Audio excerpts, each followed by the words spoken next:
So next topic I want to talk to Charlie about is the People's Gauntlet. That's something that I'm promoting, and it's something that we're going to be launching that very soon. And as a former candidate, I think I love talking to candidates because I want to know the disadvantages. I know what the advantages can be, but I'm more curious if it can be a hindrance to someone who's campaigning, and maybe it's not. I just want to get both sides of the story. So thankfully, Charlie watched the video that I'll put it in the description below for the YouTube clip. Just to give you an example for those people who might be finding out about it for the first time, the People's Gauntlet is basically, we want anyone who's running for campaign, especially progressives, we're targeting progressives, that you need to have a website, and then you need to have a YouTube channel, and then you have to go through the People's Gauntlet. And there's going to be different legs. So one might be, for example, an economic gauntlet, where it talks about anything that has to do with economic topics, and you have to articulate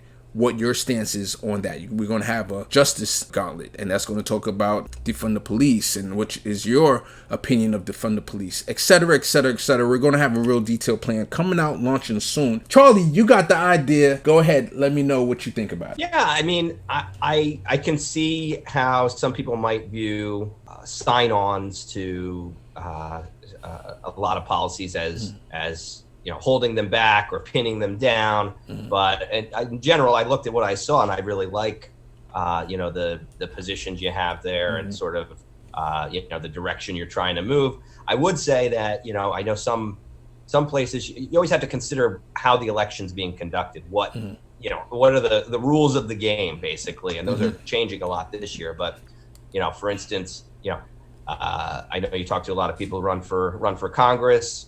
AOC has inspired so many people to take that leap and try to do that, but not every district is Brooklyn and the Bronx. Exactly.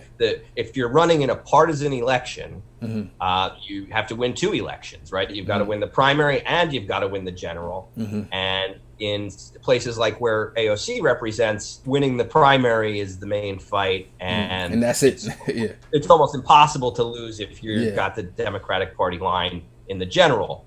It's not that way in most districts, so it can be challenging to stake out a really strong left position, because maybe you win the primary, but then maybe you lose the seat to a Republican. Thankfully, I hate that. I hate those games. And so I really am lucky that my campaign that I ran in 2018 was for mayor of New Brunswick, a city where the Republican Party is basically dead.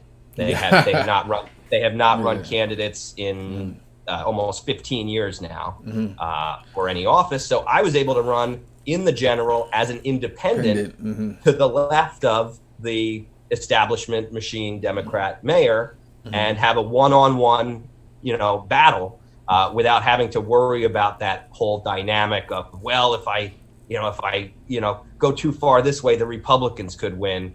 Thankfully, that wasn't a consideration, and I'm glad it wasn't, because I want to be able to advocate on these issues, win, lose, or draw, to be able to fight for what I believe in. That's an awesome point. I never thought about that, where in a place that's mostly Democratic, if you want to go to the left without trying to split the vote, you can actually, in this particular instance, you said the Republican is not even a factor. So you're definitely not splitting the vote. That you would run it as an independent, because I did see that you ran as an independent for mayor, and I'm glad you brought that up.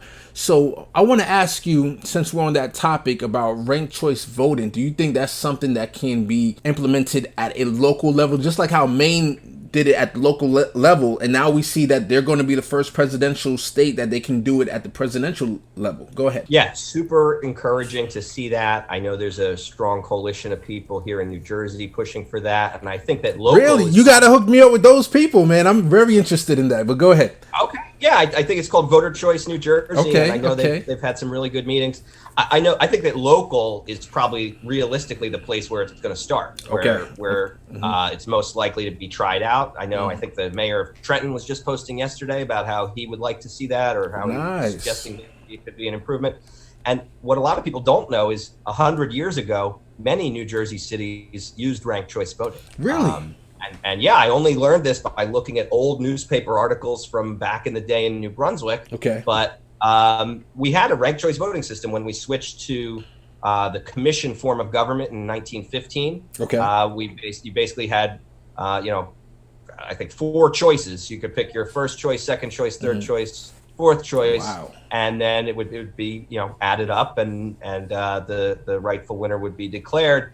I still haven't found out why they got rid of it. I'm trying to figure out when and why, but I know in the 20s and even into the 30s, New Brunswick and Trenton and other cities that had the commission form of government used ranked choice voting. So I'm very curious whether there was a court decision or a change in the law, what stopped that from happening, because it seemed like a superior system from the limited information I have. It seemed like it was working fine.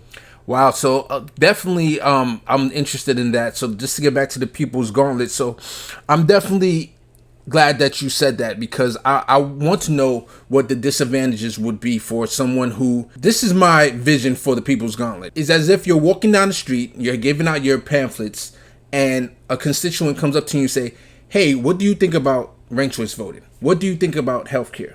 And I just want you to honestly give us your pitch to that constituent. So the idea came out of Colin Allred. He was a fallen justice. I had a video called The Case of the Fallen Justice Democrat, where he was promoting that he was for Medicare for all.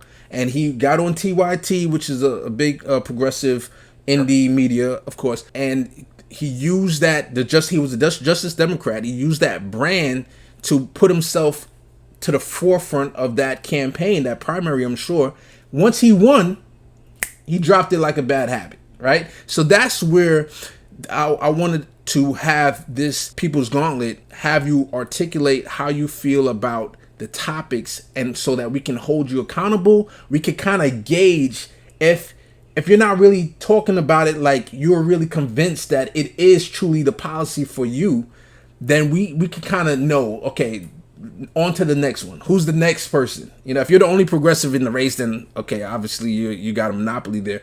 But if there's a bunch of progressives in there, now we want to know who we're going to give our money to. We want to know who we're going to volunteer for. And that's the ultimate goal with the People's Gauntlet. We want it to be a resource for people to find volunteers and find money. That's coming down the line. Any last words on the People's Gauntlet? Yeah, I just agree. It's really important to pin people down while they're running. That's kind of the point of the campaign, is to find out where people stand. And as you said in your other video, sometimes people like to keep it real vague. It's better when you can pin people down and say, here's the policy. Do you support it? Yes or no? And get them on the record, because just in case they win, you want to have that commitment before other people start whispering in their ear and changing their opinion.